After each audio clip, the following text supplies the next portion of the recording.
तो आज की वीडियो में हम चर्चा करने वाले हैं समीकरण के बारे में।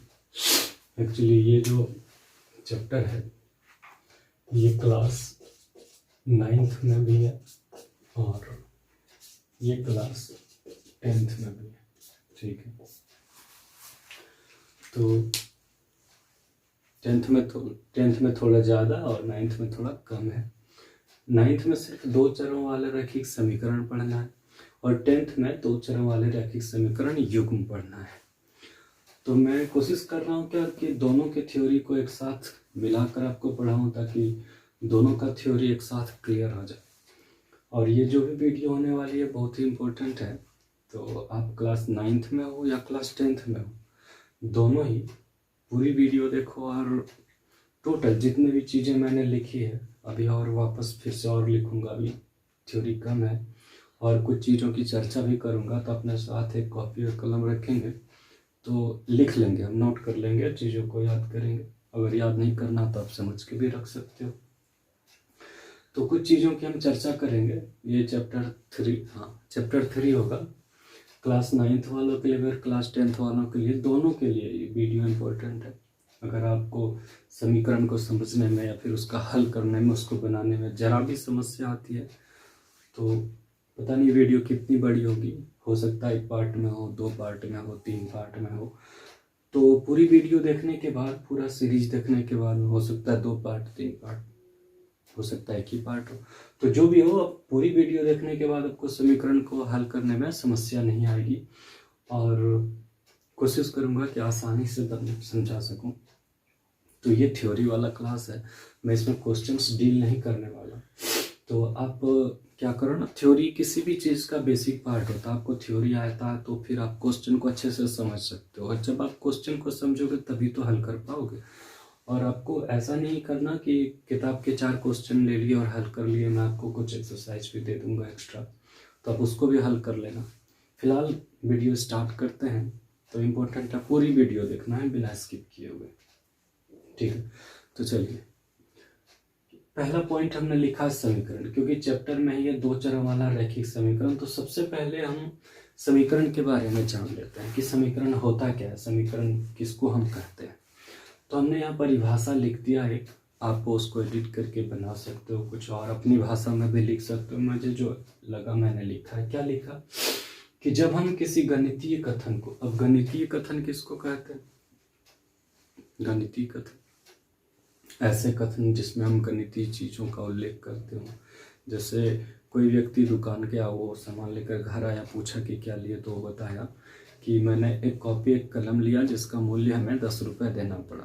तो एक कॉपी और एक कलम का मूल्य 10 रुपये हो गया। तो ये बातें हो गई एक गणितीय कथन। जैसे कोई व्यक्ति अपनी पुत्री से, अपने दोस्त से, किसी से भी कहता है कि आज से 5 साल पहले मैं तुमसे 2 गुनी आयु का था।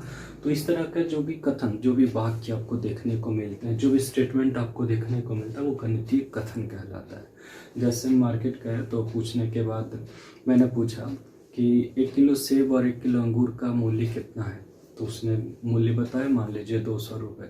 तो गणितीय कथन क्या हो गया कि 1 किलो सेब और 1 किलो अंगूर, जो भी मैंने बोला, पता नहीं क्या बोला, तो दोनों का मूल्य मिलाकर कितना हुआ, 200, फिर जितना हुआ।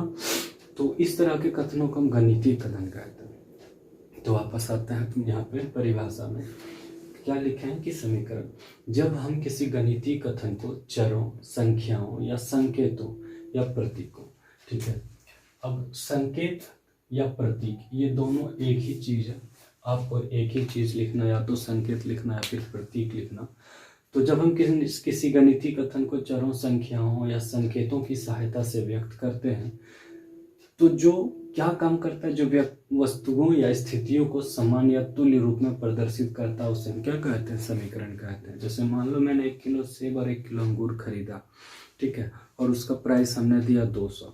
तो 200 इक्वल है किसके? 1 किलो सेब और 1 किलो अंगूर के। तो मेरा जो 2 किलो का सामान है, 2 किलो जो हमने वस्तु खरीदी है, उसका प्राइस इक्वल कितना है? 200 रुपये। अब ये गणितीय कथन तो आपको समझ में आ गया होगा। अब ये संकेत किसको बोलते हैं? तो आप संकेत ये प्लस देखे होगे, कहीं पर माइनस देखे होगे, मल्टीप्लाई, डिवाइड, है ना, इक्वल, इज नॉट इक्वल, ये less than, greater than, alpha, beta, कुछ भी इस तरह का, ठीक है। तो इस तरह के जितने भी समीकरण आपने देखे, ब्रैकेट ये वो, तो वो सब संकेत कहलाता है गणितीय वाला। तो इन सबों की सहायता से जब हम किसी कथन को व्यक्त करते हैं चर और संख्या के साथ में, तो उसे हम क्या कहते हैं, समीकरण कहते हैं। तो ये परिभाषा ये आप नोट कर लेना, उम्मीद है दिख रहा होगा साफ साफ। अगर नहीं दिखा तो एक टेलीग्राम चैनल का लिंक मैं नीचे में दूंगा, जिसमें ये पूरा इमेज जो होगा वो अच्छे से आपको मिल जाएगा, तो आप वहाँ से भी डाउनलोड करके लिख सकते हो। फिलहाल आगे चलते हैं यहाँ पर। तो इन सब को हम क्या कहते हैं, गणितीय संकेत कह सकते हो आप इसको, ठीक है। अब समीकरण के प्रकार के बारे में चर्चा करते हैं कि समीकरण कितने प्रकार के होते हैं।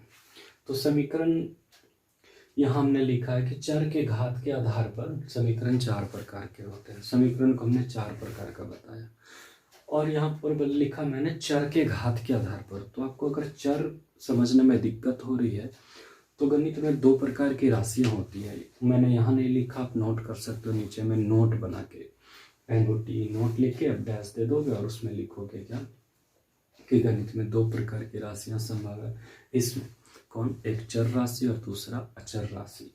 चर राशि किसको बोलते हैं, तो ऐसी राशि जिसका मान लगातार बदलता रहता हो, जिसका मान वैरी करता रहता हो, जिसका मान निश्चित ना हो, उसे हम चर राशि कहते हैं। जैसे ये एग्जाम्पल ले लीजिए x, सिर्फ x। तो जैसे मान लीजिए मेरे हाथ में ये मार्कर है, तो मैंने किसी से पूछा कि एक बच्चे से पूछा इस मार्कर का दाम क्या होगा, इस मार्कर का प्राइस क्या होगा। तो अंदाजा लगा कि कोई बच्चा बोला 10, कोई 15, कोई 20, कोई 25, कोई 30, इस तरह से, कोई 17, कोई 18। तो एक्चुअली में अभी मार्कर का एक्चुअल वैल्यू आपको पता नहीं है। तो अगर यदि ऐसी राशि मिल जाए जिसका मान हमको एक्यूरेट पता ना हो, उसे हम चर राशि कहते हैं। और अचर राशि किसको बोलेंगे, जैसे मैंने बता दिया इस मार्कर का प्राइस 25 रुपये है, तो 25 ये संख्या हो गया, और इसे हम अचर राशि कहते हैं। तो संख्या वाले भाग को हम अचर राशि कहते हैं। और जिसका मान हमको पता नहीं होगा, जिसका मान बदल सकता हो, जिस पर हम सिर्फ अंदाजा लगा सकते हो, उसे हम चर राशि कहते हैं। तो चर के घात के आधार पर समीकरण हमने 4 प्रकार में डिवाइड किया है। पहला रैखिक समीकरण। रैखिक समीकरण किसको कहते हैं, तो हमने लिख लिया यहाँ पे कि ऐसा समीकरण जिसमें चर का अधिकतम घात 1 हो, उसे हम रैखिक समीकरण कहते हैं। इसे आप सरल समीकरण भी कर सकते हो, ब्रैकेट करके यहाँ पर एक और नाम आप लिख लोगे, क्या, सरल समीकरण, रैखिक समीकरण या फिर सरल समीकरण। सरल समीकरण किसको कहते हैं, तो ऐसा समीकरण जिसमें चर का अधिकतम घात कितना होगा, 1 होगा, और उसका सामान्य रूप कैसा होगा, मतलब किस प्रकार से हमको देखने को मिलेगा, तो ax + b = 0। अब ये a और b क्या है, a और b संख्याएं हैं, a और b वास्तविक संख्याएं, यहाँ बगल में आप लिख लेना a और b वास्तविक संख्याएं हैं, और ये x एक चर राशि है जिसका मान अभी हमको नहीं पता। हम अगर निकालना चाहें तो निकाल सकते हैं। क्या हो जाएगा, ये +b उधर जाके -b, और a मल्टीप्लाई में उधर जाके डिवाइड हो जाएगा, तो x = -b/a, ऐसा आंसर आएगा। जैसे ये क्वेश्चन है मेरे पास 5x + 10 = 0। एक्चुअली मैंने बस एग्जाम्पल लिखा है कि इस तरह से आपको देखने को मिल सकता है, इस तरह देखने को मिल सकता है, इस तरह, इस तरह। तो मैंने कुछ यहाँ पे रैखिक समीकरण का एग्जाम्पल लिखा है। अगर आप हल करना चाहो तो +10 उधर जाके -10, और ये 5 गुना में उधर ले जाएंगे तो भाग में, तो -10/5, 5 से डिवाइड करोगे 2 बार में, तो x = -2। तो इस तरह से x का वैल्यू मेरे पास आ जाएगा -2। क्या मैं बना दूँ एक इस तरह से, ये 5x = +10 उधर जाके -10, और x = -10/5, 5 से डिवाइड कर देंगे 2 बार में, तो आंसर आया लास्ट में -2। तो इस तरीके से आप बना सकते हो। चलिए, अब ये हुआ रैखिक समीकरण, क्या, x चर का घात 1 होना चाहिए। अब ये घात कहाँ पर रहता है, तो मैं यहाँ पर जैसे लिखता हूँ x, ठीक है। तो आप अगर क्लास 9 में परमाणु और अणु पढ़े हो तो अणु पता होगा, पहले लिखा था और परमाणु नीचे लिखा था। तो उसी प्रकार से यहाँ पर जो घात होता है, घात हम हमेशा यहाँ ऊपर में लिखते हैं इस प्लेस पर, और जो संख्यात्मक भाग होता है इसको हम गुणांक भी बोलते हैं, यहाँ पर लिखते हैं। इस जगह वाला चीज को हम गुणांक बोलते हैं, और इस जगह वाले चीज को हम घात बोलते हैं, ठीक है। ऊपर वाले को घात बोलते हैं, पावर। तो x का प्रभाव, x के ऊपर कुछ नहीं दिख रहा हो, कुछ नहीं दिख रहा मतलब वहां पर 1 है। तो ये हो गया चर का घात 1 है, इसलिए रैखिक समीकरण या फिर सरल समीकरण। दूसरे को कहते हैं द्विघात समीकरण। ये क्लास 10th में पढ़ना है और बहुत ही ज़्यादा पढ़ना है, ये क्लास 9th में पढ़ना है। चलिए ये क्लास 10th वाला चर्चा कर लेते हैं। द्विघात समीकरण हम किसको कहेंगे? तो ऐसा समीकरण जिसमें चर का अधिकतम घात 2 हो उसे द्विघात समीकरण कहते हैं। तो इस बार क्या हुआ, पहली बार घात 1 था, इस बार घात कितना हो गया? 2। याद रखेंगे क्या कि घात जो है वो न 2 से ज़्यादा होना चाहिए न 2 से कम होना चाहिए, एक्यूरेट 2 होना चाहिए, तभी हम द्विघात समीकरण बोलेंगे। सामान्य रूप क्या द्विघात समीकरण का? ax² plus bx plus c is equal to 0। बगल में ब्रैकेट में आप लिखोगे कि a, b और c वास्तविक संख्याएं। वास्तविक संख्या किसको कहते हैं? तो जितनी भी परिमेय संख्या और अपरिमेय संख्या आप जानते हो सबको हम वास्तविक संख्या कहते हैं। अगर परिमेय और अपरिमेय वाले में दिक्कत है तो वीडियो पहले ही बना चुका हूँ मैं, उस पर आप देख लेना जरूर। चलिए ए, बी और सी कैसी संख्या? वास्तविक संख्या है, या फिर कह सकते हो पूर्णांक है। में भी पूर्णांक नहीं भी हो तो वास्तविक संख्या कहना ही ज़्यादा बेहतर होगा, क्योंकि जैसे ये डिवाइड यहाँ पर 3/2 है तो ये पूर्णांक तो है नहीं, तो भिन्न में है। तो उस तरह से जैसे यहाँ पर हम देखें तो ए के जगह पर 3/2 लिखा हुआ है। एक्स का गुणांक कितना? 3/2। ये पूर्णांक नहीं लेकिन वास्तविक संख्या है, तो वास्तविक संख्या ही कहेंगे। ए, बी और सी वास्तविक संख्याएं, भिन्न में हो सकता है, दशमलव में हो सकता है, माइनस में, प्लस में, सब में हो सकता है। तो ए, बी और सी वास्तविक संख्याएं और एक्स तो चर है, और दोनों यहाँ भी x² है, यहाँ भी एक्स है, तो 2 जगह एक्स लिखा हुआ है, लेकिन ये 2 चर नहीं है, ये एक ही चर है इसमें। अब इसका सामान्य रूप तो ये हो गया, लेकिन इसके कुछ और रूप भी पॉसिबल हैं, कुछ और अन्य रूपों में भी ये पाया जा सकता है। किस तरह से? तो उसमें क्या हो सकता है, मे बी सी नहीं रह सकता है, तो ax² प्लस bx बराबर 0 है, फिर भी ये द्विघात समीकरण है। अगर ax² प्लस bx नहीं है, c है सिर्फ, ax² plus c is equal to 0, फिर भी ये द्विघात समीकरण है। अगर यदि bx और c नहीं है, दोनों नहीं है, फिर भी ये द्विघात समीकरण है। मैंने कुछ एग्जांपल लिखा है नीचे, जैसे 5x² प्लस 7x प्लस 2, तो इसमें तीनों चीज अवेलेबल है, ये और ये। सेकेंड एग्जांपल देखते हैं 8u² प्लस 4u, इसमें जो है लास्ट वाला टर्म नहीं है, कांस्टेंट वाला टर्म नहीं है, जो मतलब c जो लास्ट वाली वास्तविक संख्या था वो नहीं था इसमें, तो इस रूप का है, फिर भी ये द्विघात समीकरण है। t² प्लस 15, अब देखोगे तो इसमें फर्स्ट वाला लास्ट वाला बीच वाला पार्ट गायब है, लेकिन फिर भी ये द्विघात समीकरण है। 5x² इज इक्वल टू 0, अगर यदि हम उसको देखें वो भी एक द्विघात समीकरण है। तो इस तरह से द्विघात समीकरण के कई रूप हो सकते हैं, लेकिन अगर कहीं पे 5x प्लस 10 लिखा है तो इसमें तो x² वाला है ही नहीं, तो ये द्विघात समीकरण नहीं है। और अगर यदि x का पावर 2 से ज़्यादा हो जाए तो भी वो द्विघात समीकरण नहीं कहलाएगा।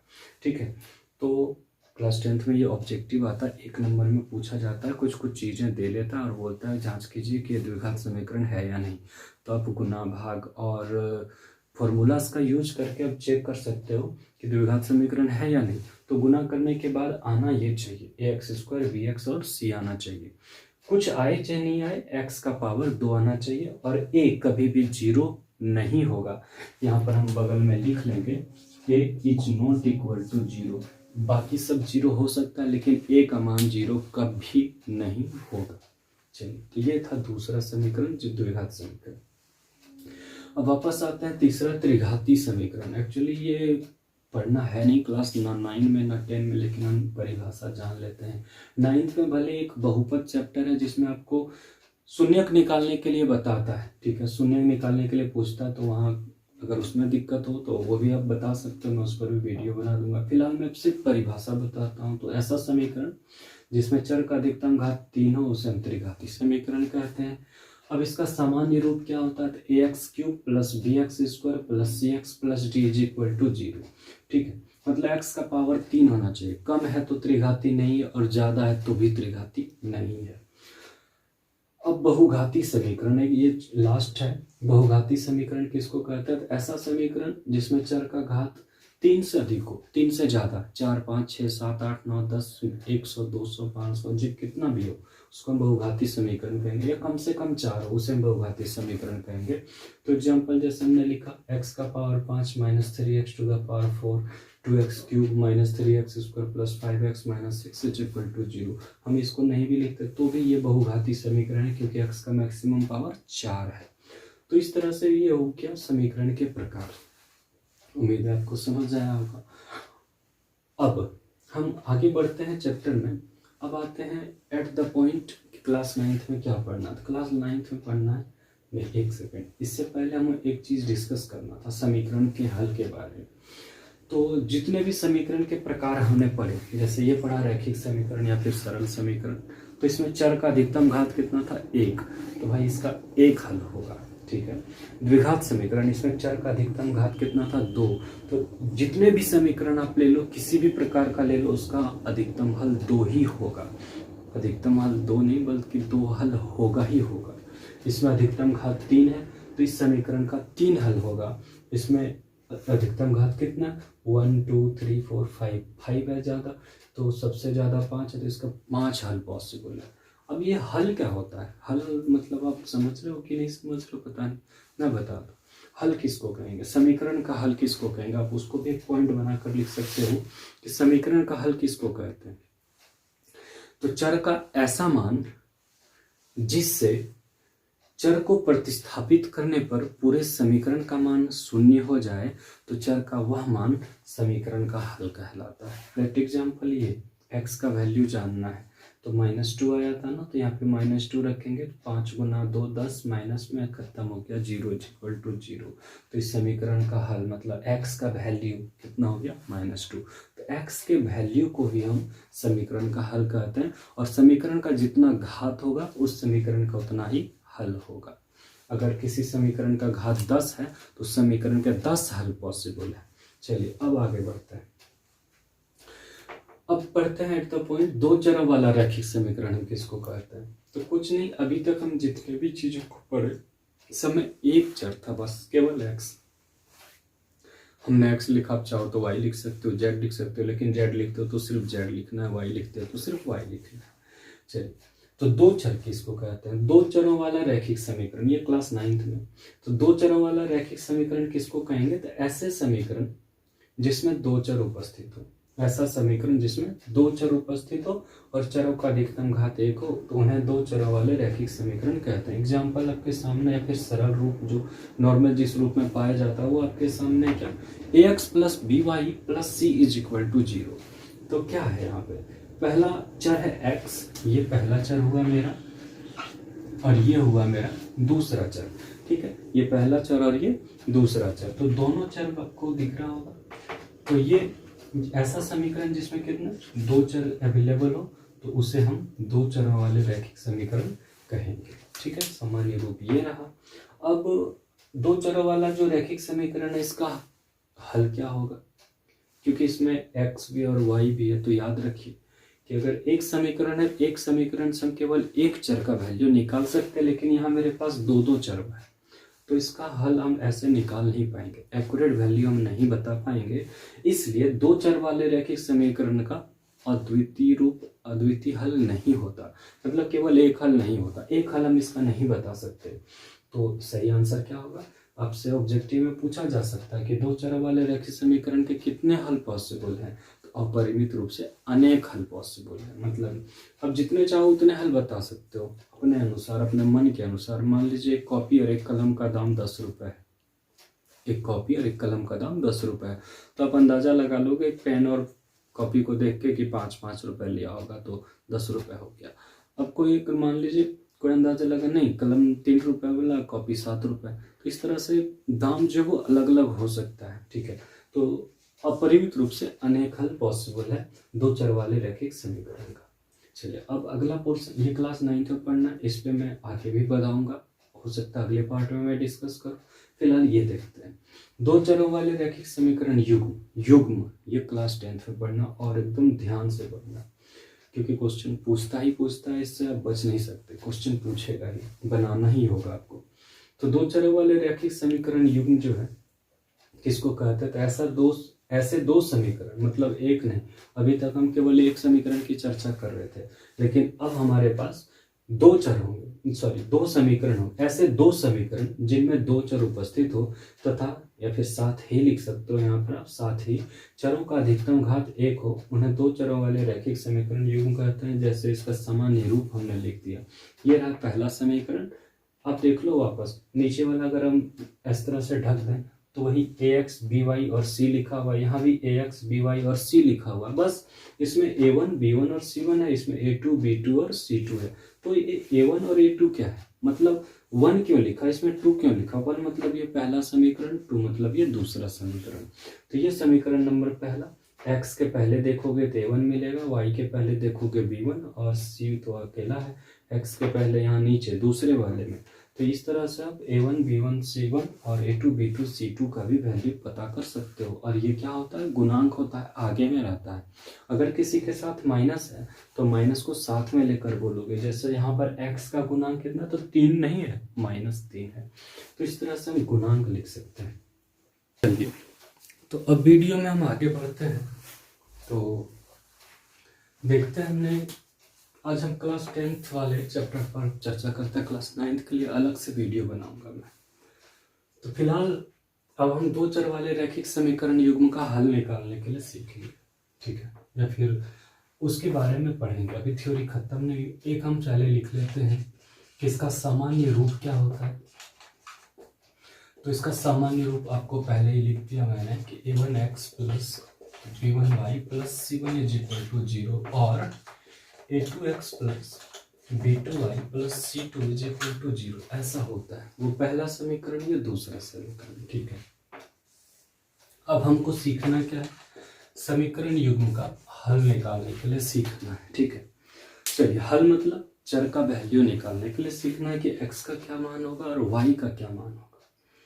निकालने से पहले मैं आपसे एक बात बताता हूँ कि चाहे उधर से कोई आदमी आया, आपको ऐसा ही कोई समीकरण बोल दिया, चलिए मैं लिख लेता हूँ, मैं भी एक आदमी हूँ तो मैं ही लिख लेता हूँ एक समीकरण। जैसे मैं लिखता हूँ 2x - 3y plus 10 is equal to 0, और एक और लिख लेता हूँ 3x plus 2y is equal to 10, ठीक है। ऐसे हमने लिख लिया, समीकरण लिख दिया मैंने। अब हम बोल दिए कि इसका हल करके बताओ। अब इसका हल होगा या हल नहीं होगा, समीकरण सही है या सही नहीं है, ये कैसे पता चलेगा। ऐसा ना हो कि हम हल करने लगे, चारों मेथड लगा के अब किसी से हल नहीं निकल रहा है तो हम परेशान हो जाएंगे कि आंसर क्या होगा, आंसर क्या होगा। तो वैसी स्थिति में क्या किया जाए, तो हम सबसे पहले थोड़ा चेक कर लेंगे कि इसका आंसर निकलेगा या आंसर नहीं निकलेगा। अगर आंसर है तभी बनाएंगे, नहीं है तो क्यों बनाएंगे फालतू में। तो हमको जांच करना है सबसे पहले। तो आप याद रखोगे कि जांच करने के लिए समीकरण का जो रूप है वो इसी रूप का होना चाहिए, ठीक है। तो आपको ये 10 जैसे उस साइड दिख रहा है, तो सबसे पहले अब 10 को इस साइड लाओ, क्या करने के लिए, जांच करने के लिए, ठीक है। क्या करना है हमको, जांच करना है कि समीकरण का हल होगा या हल नहीं होगा। तो ये +10 है, अब जानते हो इधर आके क्या हो जाएगा, ये -10। जैसे ये दिख रहा है एकदम क्लियर व्यू है, तो ये नंबर 1, ये दूसरा 3x प्लस 2y, ये +10 इधर लेकर आएंगे तो क्या हो जाएगा, -10। तो अब यहाँ या का चिन्ह दो और लिखो 3x प्लस 2y प्लस 10, उधर जाके -10 इज इक्वल टू 0। ये हो गया इक्वेशन नंबर 2 मेरा, ठीक है। अब आप क्या करो, लिखो सबसे पहले, ठीक है, यहाँ लिख लो ऊपर में दिया गया समीकरण युग्म, ठीक है। मैं आपको बनाने के लिए बता रहा हूँ कि जांच हम कैसे करेंगे कि हल होगा या नहीं होगा। तो लिख लिया, उसके बाद हम लिखेंगे यहाँ सबसे पहले a1 का वैल्यू, फर्स्ट वैल्यू कितना 2, b1 का वैल्यू कितना -3 और c1 का वैल्यू कितना 10, बस 10 लिखते हैं। तथा वापस से लिखते हैं a2 का वैल्यू कितना 3। ये वीडियो में चौथी बार रिकॉर्ड कर रहा हूँ पता नहीं, बोलते बोलते शायद मेरे फ़ोन का गूगल असिस्टेंट जाग जाता है और रिकॉर्डिंग बंद हो जाती है। और मैंने पूरा बोर्ड, मैंने सेम चीज़ 4 बार बता दिया और चारों बार रिकॉर्डिंग नहीं हुई। कोशिश करते इस बार हो जाए, ठीक है। तो देखिए a1 A1 B1 C1 का मान लिख दिया, A2 B2 C2 का मान लिख दिया। अब क्या करना है, आपको रेशियो निकालना है, A1/A2 निकालना, B1/B2 निकालना, C1/C2 निकालना है। तो अभी मेरे पास ये 2/3 आया, या -3/2 आया, और ये इसको काट के -1 आया, ठीक है। तो इतना निकालने के बाद हमको कैसे पता चलेगा कि हल होगा या हल नहीं होगा, कैसे बताएंगे? तो आपके किताब में एक चार्ट है, आप चार्ट को जब देखोगे तो उसमें 3 कंडीशंस है। एक तो मैं लिख चुका हूँ, रिकॉर्डिंग नहीं हुई थी, ठीक है, दूसरा भी लिख चुका हूँ, मैं बताता हूँ आपको। तो ये निकालने के बाद आप देखोगे A1/A2 और B1/B2, ठीक है, ये 2/3 और ये -3/2 आया, तो ये दोनों इक्वल नहीं है। तो मेरा फर्स्ट वाला जो चार्ट में है वो मैच कर जाता है। तो अगर ये कंडीशन अप्लाई होता है, ये चीज़ आ जाती है, तो आप कहोगे कि समीकरण योग का केवल एक हल होगा। केवल एक हल को हम अद्वितीय हल भी कहते हैं, ठीक है। तो अगर यदि अद्वितीय हल है तो इसका मतलब आंसर निकलेगा, एक हल निकलेगा, तब हम आगे जा करके बनाएंगे, ठीक है। अगर यदि मान लो ये क्वेश्चन दे दिया आपको और पूछा कि अगर यदि आप इसका ग्राफ खींचोगे तो ग्राफ कैसा होगा, तो किताब में लिखा हुआ होगा कि समीकरण युग्म द्वारा निरूपित रेखाएं प्रतिच्छेद करती हुई होंगी। तो प्रतिच्छेद करती हुई होंगी, तो आपको अगर पूछे तो बता देना है कि ये प्रतिच्छेद करता हुआ होगा। अगर यदि पूछे, ये क्वेश्चन दे दिया और पूछा कि समीकरण युग्म संगत है या असंगत है, तो अगर ये कंडीशन आ जाता तो आप बताओगे समीकरण युग्म संगत है। अब वापस से चलते हैं, अगर यदि मान लो कुछ ऐसा केस आ जाए, इसको मैं बंद कर देता हूँ, जो भी क्वेश्चन पूछे उस हिसाब से आप आंसर लिखोगे। जैसे मैं एक एग्जाम्पल लिखता हूँ दूसरा, 2x + 3y + 8 = 0, और यहाँ पर लिख रहा हूँ 4x + 6y + 16 = 0। तो अब आप जब निकालोगे पहले ये लिख ही लेना है, ठीक है, A1 A2 B1 B2 C1 C2 सारा लिख लेना, उसके बाद रेशियो, हम बस रेशियो निकालते हैं, ठीक है। तो A1 2 है, A1/A2 2/4, तो ये 1/2 आया, क्या है 1/2। अब B1/B2 निकालते हैं, ठीक है, 3/6, तो ये 1/2 आया, और लिखेंगे C1/C2 निकालेंगे, 8/16 1/2 आया। अब देखोगे सारा का सारा 1/2 आया, तो तीनों इक्वल आ गया, है ना। तब लिखोगे चूंकि A1/A2 = B1/B2 = C1/C2। अब हमसे जो पूछेगा हम उसी हिसाब से अपना आंसर लिखेंगे। जैसे हमको पूछा कि क्या इसका आंसर है या नहीं है, तो आप कहोगे कि समीकरण युग्म का अनेक हल होगा, यहाँ पर लिखोगे, अतः समीकरण युग्म का अनेक हल होगा, यहाँ पर नोट कर दोगे। आपसे अगर पूछा कि अगर इसका ग्राफ खींचा जाए तो कैसा होगा, तो आपको कहना है कि समीकरण युग्म द्वारा निरूपित रेखाएं संपाती होगी, ठीक है, संपाती होगी, ऐसा। वो अगर पूछते कि समीकरण युग्म संगत है या असंगत है, तो आप बताओगे कि समीकरण युग्म संगत है, ठीक है, संगत है, मतलब इसका आंसर निकलेगा। अब एक तीसरा केस आपके बुक में दिया हुआ है क्या, कि A1/A2 = B1/B2 is not equal to C1/C2। अगर ऐसा आ जाए तो आपको कहना है क्या, कि समीकरण युग्म का कोई हल नहीं होगा, समीकरण युग्म का कोई वास्तविक, भी लिख लेते हैं, कोई वास्तविक हल नहीं होगा। अब सारा चीज लिख के याद करोगे, सारा पॉइंट। अब आपको पूछा जाए कि अगर ये आ गया है तो ग्राफ कैसा होगा, तो जब हल ही नहीं होगा तो भाई ग्राफ क्या होगा, तो समांतर रेखाएं होंगी। तो आपको ये लिखना है कि समीकरण युग्म द्वारा निरूपित रेखाएं समांतर होगी। और अगर यदि पूछा जाए कि समीकरण युग्म संगत है या असंगत, तो आप बताओगे कि समीकरण युग्म असंगत है, समीकरण युग्म असंगत, ठीक है, समीकरण युग्म असंगत है। तो ये तो रहा जांच का बात, जिससे हमें बस पता लगाना है कि आंसर होगा या आंसर नहीं होगा। लेकिन अब से ये एग्जाम में पूछा नहीं जाएगा, लेकिन आपको याद करना, क्योंकि ये बहुत इंपॉर्टेंट है। ये नहीं याद है तो आप आगे बना नहीं पाओगे। चलिए अब एक एग्जाम्पल लेते हैं, ठीक है। जैसे हमने लिख दिया 2x - 6y = 10, और ऐसे लिख दिया 3x - 8y = 12। हमने ये लिख दिया, ठीक है। हमने बोल दिया कि आप हल निकालो, ठीक है। तो आप हल निकालोगे, उससे पहले आपको पहले जांच कर लेना है कि इसका हल होगा या इसका हल नहीं होगा, ठीक है। तो आप मन ही मन करो, इन तीनों केसेस में देखो कौन सा उसमें अप्लाई हो जाता है।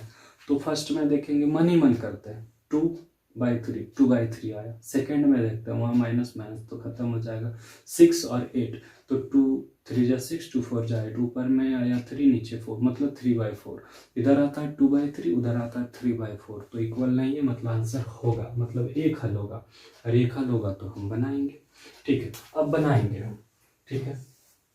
तो अब हम समीकरण युग्म को बनाने सीख जाएंगे, मतलब बनाने के लिए तत्पर हम बना सकते हैं। तो अब ये जो समीकरण युग्म है, दो चर वाला रैखिक समीकरण युग्म, इसका हल हम 4 प्रकार से करते हैं। अब हल के बारे में चर्चा करते हैं कि कैसे बनाएंगे। ये बनाएंगे, अब ये तो कन्फर्म है बनाएंगे, लेकिन कैसे बनाएंगे। तो 4 मेथड है जिससे हम बना सकते हैं। पहला मेथड का नाम है ग्राफी विधि, ठीक है। दूसरा जो मेथड है उसका नाम है प्रतिस्थापन विधि, ठीक है। तीसरा जो मेथड है उसका नाम है विलोपन विधि, और ये जो चौथा नाम है उसका नाम है वज्र गुणन विधि, ठीक है। वज्र गुणन विधि। तो 4 मेथड है जिससे हम समीकरण को सॉल्व करेंगे। अब याद रखना कि अगर यदि बस ये कंडीशन आता है a1/a2 is not equal to b1/b2, अर्थात अगर जिस समीकरण का केवल एक हल है उसी का हल इन तीनों से किया जा सकता है, ठीक है। और ऐसे ग्राफी विधि से भी कर सकते हैं, लेकिन जैसे a1/a2 b1/b2 c1/c2 तीनों अगर बराबर आ जाता है, जिसमें समीकरण युग्म का अनेक हल होता है, इसका हल केवल ग्राफी विधि से किया जा सकता है, तो बाकी से इसका हल किया नहीं जा सकता। एक एग्जांपल लेते हैं हम, जैसे लिख दिया x - 3y = 4, और यहाँ पर लिख दिए हम 3x - 9y = 12, ठीक है। तो अब देखोगे 1/3 आ गया, a1/a2, b1/b2 देखते हैं, -3/-9, 3 3 3 9, 1/3, और वापस से c1/c2 करते हैं तो वापस से 1/3। तो सारे में 1/3 आ रहा है। तो अगर ऐसा समीकरण दे दे और आप बुक को बोले कि प्रतिस्थापन विधि से बनाओ, तो भाई इसका हल पॉसिबल नहीं है प्रतिस्थापन विधि से। इसका हल अगर बोल दिया जाए कि विलोपन विधि से बनाओ, तो नहीं बना सकते। क्यों नहीं बना सकते? क्योंकि प्रतिस्थापन विधि, विलोपन विधि और वज्र गुणन विधि से केवल उन्हीं समीकरण का हल किया जा सकता है जिसका केवल एक हल है। तो हम पहले चेक कर लेंगे कि एक हल है या अनेक हल है, या फिर कोई हल नहीं है। कोई हल नहीं है तो बनाना ही नहीं, बात ही खत्म। अगर यदि एक हल है तो उन तीनों से बना सकते हैं, और अगर यदि अनेक हल है तो ग्राफी विधि से ही बनाएंगे, ठीक है। ऐसे ग्राफी विधि से हम एक हल वाले को भी बना सकते हैं, मतलब एक हल वाले को चारों से बना सकते हैं। लेकिन अगर ऐसा आ गया अनेक हल वाला, तो इसको सिर्फ ग्राफी विधि से ही हम बना सकते हैं। तो वीडियो बहुत लंबा हो रहा है, तो अगले क्लास में हम मतलब 1-2 एग्जाम्पल लेंगे और आपको चारों विधि से हम बना करके दिखाएंगे, जिससे आप आराम से और अच्छे से सीख सकोगे। और अगली वीडियो अगर देख लेते हो तो मैं उम्मीद करता हूँ कि आपको और कोई वीडियो देखनी नहीं पड़ेगी। आपको मैं बहुत ही अच्छे से सिखाने का कोशिश करूँगा, ठीक है। और बहुत ही आसानी से मैं बताने की कोशिश करूँगा। आज एनर्जी वेस्ट हो गया क्योंकि मैंने पूरा चीज़ 4 बार लिखा, 4 बार बनाया, लेकिन रिकॉर्डिंग बंद हो गई थी। चलिए, फिलहाल अगले वीडियो में मैं चर्चा करूँगा चारों पे, 1-2 एग्जाम्पल लेंगे, चारों विधि से मैं आपको बताऊँगा। तो आप पूरा सीख जाओगे और अच्छे से सीख जाओगे। अगर चैनल को अभी तक सब्सक्राइब नहीं किए हैं तो क्या कर रहे हैं, बिल्कुल फ्री में होता है। अगर वो लाल है ना तो उसको दबा के काला कर दीजिए, और काला है तो लाल मत कर दीजिए उसको, मतलब सिर्फ सब्सक्राइब कर दीजिए और बेल बटन दबा करके ऑल पर सेट कीजिए, जिससे आपको अगले वीडियो की नोटिफिकेशन सही समय पर मिल सके।